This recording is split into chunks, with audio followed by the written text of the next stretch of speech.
The background for our good dead friend Aristotle. The two places that are most connected to Aristotle are the city of Athens and the land of Macedonia. Athens lost the Peloponnesian War to Sparta in 404 BC, and then the Greek city-states were conquered by Philip of Macedonia in 338 BC. This will figure in later. Aristotle was born in 384 BC in Stygia, Macedonia. His father, Nicomachus, was a doctor of Amyntas II, the ruler of Macedonia at that time. Aristotle went to study at Plato's academy, and he studied there until he was 18, and Plato also died that year around 348 BC. Then Plato's nephew took over the academy, and then Aristotle left the academy, perhaps because of anti-Macedonian sentiments. He then became a marine biologist, for real. He traveled to Greek islands, investigating the sea life. Because back in those days, there was limited amounts of knowledge, and a person could credibly claim to be like Aristotle, a studier of philosophy, a study of physics, a study of biology, etc. And as we collect more and more knowledge and broaden the fields and there are more publications, it becomes harder and harder to be an expert even at a single subject. Getting back to Aristotle, Philip called him back to Macedonia in 342 BC to tutor his son Alexander. Alexander the Great, of course. In 335, he returned to the city of Athens to found the Lyceum, which is a rival to Plato's academy. And although the Lyceum is not as famous as the academy, universities often have Lyceum series in which they have presentations, etc., and that's derived from Aristotle's school. So why does it have the name Lyceum? Well, much like the academy, which was named because it was built near a grove sacred to a hero, the Lyceum was constructed near the temple of Apollo Lysias. And the Greek gods and goddesses had various add-on names, kind of like last names, that kind of modified them a bit. Alexander died in 323 BC after conquering a lot of the world, and unfortunately he did not have a succession plan, and so his empire essentially collapsed. This released a surge of anti-Macedonian sentiment, and Aristotle decided to flee the city.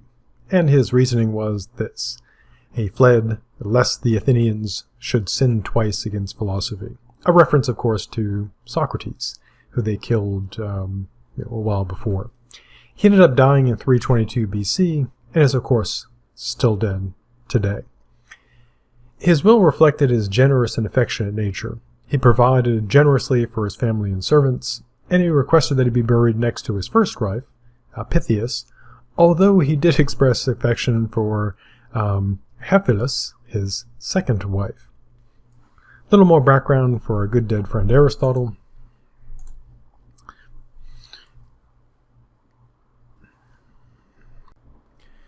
Although Aristotle was Plato's student, he hoped and attempted to provide more coherent and what he regarded as better solutions to the problems addressed by Plato.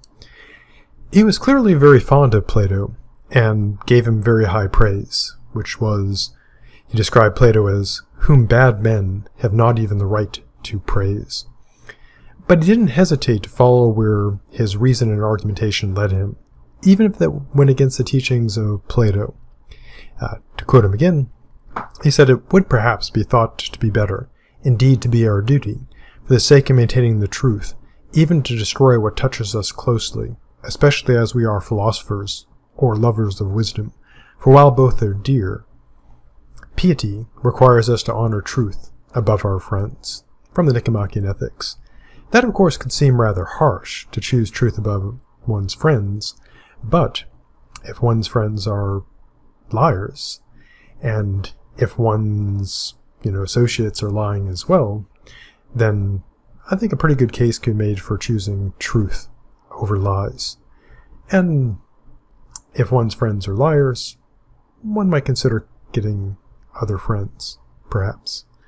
Now, while Plato's works are described as idealistic inspiring otherworldly and perfectionist views, Aristotle is typically presented as being realistic, scientific, worldly, and pragmatic. Although, of course, he does do a lot of metaphysics, so that could be seen as otherworldly as well. Now, one problem with comparing Aristotle to Plato is that although we have Plato's popular works, the dialogues, although they're now considered obviously professional philosophy, in his time apparently they were considered to be his pop works, his pop philosophy for, the people, obviously who could, read them and afford to buy them. But his technical lectures in the academy, where he did his very technical professional philosophy, have been lost. So we don't know exactly what's in them. They probably contained, if you somewhat other philosophers, much that's in his popular reviews, but it would certainly be interesting to see those professional lectures. Now, in the case of Aristotle, the opposite seems to have occurred.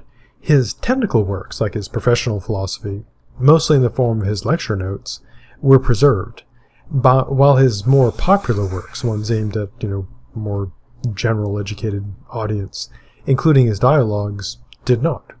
So quite a bit of stuff lost.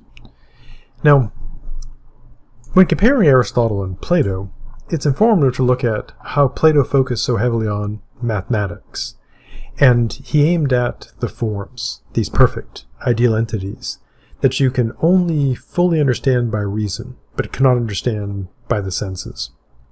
In politics, Plato begins with the ideal state in the Republic, and discusses from there how, there would be decline if there was deviation from this perfect ideal.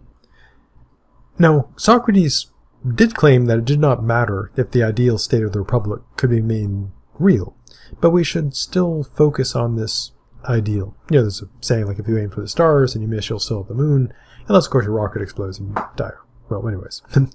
Goethe, an 18th century poet, said Plato's philosophy is like a flame shooting up to heaven, speaking of rockets.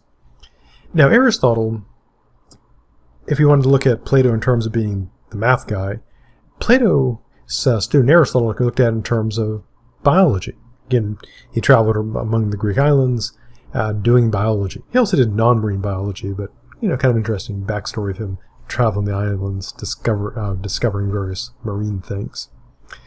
As a biologist, he studied specimens and created laws and principles from these specifics.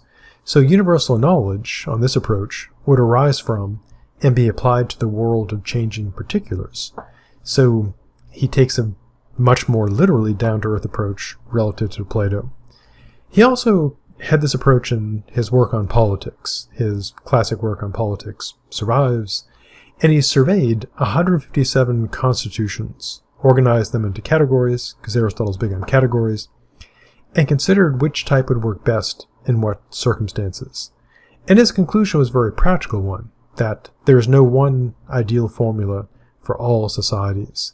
So quoting Goethe again, he said that Aristotle's philosophy is a systematic pyramid built on a broad base of earth. Now, Aristotle was big into language, thought, and reality. And he believed, perhaps incorrectly, that there must be a same structure between these, that language, thought, and reality share the same fundamental structure. What's his thought about this? Well, we possess knowledge, according to him, that matches the structure of the world. And we could not have knowledge of nature unless there was a similarity between the mind and nature, which on the face of it does seem reasonable and appealing, that we cannot understand things unless there's a similarity between us and what we understand. If we were utterly alien, to the natural world, we would certainly have a difficult time understanding this. Now, in the future, we'll look at our good dead friend Immanuel Kant, who claims that there is the perceived reality, the phenomena, and behind it lies the unknown and presumably unknowable noumena. And so, perhaps some disagreement with Aristotle there. For him, Aristotle that is, reasoning and thought is not merely going from one mental object to another, it's going from one bit of information about the world to another one. So he's embracing a very empirical approach. So our minds, according to Aristotle, have to share a structure with the world. Otherwise, we cannot understand it. Again, not unreasonable. And he also thinks the same holds true of our language. We couldn't speak about the world without a similarity between language and the world. Now, this becomes a major point of battle in philosophy, with some people taking Aristotle's view, language must be similar to the world, otherwise we couldn't talk about it, with others claiming that we have our language, there's the world, there may be no correspondence, real correspondence between them, and there are also views that you do philosophy by doing language because you can't know the world directly, and there's a wide, vast range of positions about how language connects to the world, or whether it does at all. In his quotable quote, he claims that language divides the beast of reality along its joints, essentially that it carves it up properly, that our language, in general, maps along the world. Now, of course, we can get things wrong and obviously lie, but language, he believes, fundamentally matches up with reality, which is, again, a battle in philosophy continuing to this day. So knowledge for him includes the ability to talk about the world. So our mind must be like reality to understand it, our language must be like the world to talk about it, and of course, our language must be similar to thought, otherwise we couldn't speak of our thoughts. And so, again, not a reasonable line of reasoning.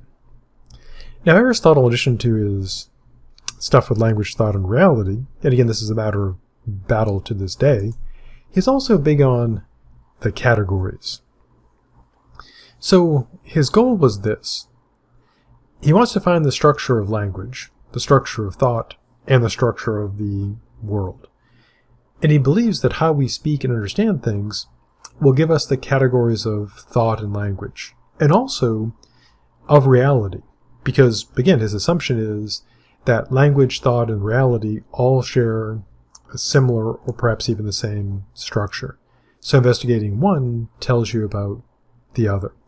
And again, this is a matter of great contention in philosophy. Given Aristotle's view, in theory, you could study language, and if you studied it, properly, you could understand thought in the world. And likewise, you could study thought, understand language in the world, or we could study the world and make inferences about thought and language. And this, of course, is battled over by later philosophers. Now, Aristotle believed that there were 10 categories, and he believes that these give us, they're not just like made up things. His view isn't he just sat down and said, hey, let's have 10 categories, and here they are. He believes that he's finding out real structure of reality. So what are his 10 categories? Well, they are as follows. The first is substance. An example would be, for him, individual objects that can exist on their own, roughly defined. And so a human would be a substance on this view. So would a rock. So would a stingray. So would a kiwi, the fruit, the bird, the New Zealander. Second category is quantity. And examples would be, any quantity, like 30 feet, 200 pounds, 6 miles. Third, quality. And these are, obviously, qualities things could have, things we ascribe to them. This could be things like foolish, purple, happy, sad, delicious, spicy, etc. Fourth would be relation. How things, obviously relate to each other. So one thing being smaller than another, one thing being taller than another. Also like fractions, like half, 3/4, those are relation. So being 3/4 means that something is 3 or 4 of something else. All right. Fifth is place, basically locations. So it'd be something like in the library, under the water, by the statue, on Mars. 6 is time. Examples would be now, yesterday, today, tomorrow. 7th is position, which is different from place. Positions would be examples like sitting, fallen, upright. Eighth would be state. Now this may strike some as being similar to quality, but for Aristotle, examples would include being naked, or being clothed, or in the case of like a plant, flowering. Ninth is action. These would include examples like shrinking, growing, walking, running, fighting, talking. And you might wonder, what's the difference between, say, action and state? Finally, the 10th category for him would be passivity. These examples would include being frozen, being burned, being taunted, and so essentially, receiving. So as opposed to freezing something, being frozen by it. As opposed to burning something, being burned by it. As opposed to taunting something, being taunted by it. So that brings us to the end of Aristotle's categories. Next, we'll take a look at his view of substance in more detail. And even though it's but one of the 10 categories, it's a really important one for Aristotle, and of course later philosophers as well. So stay safe, and I'll see you in the future.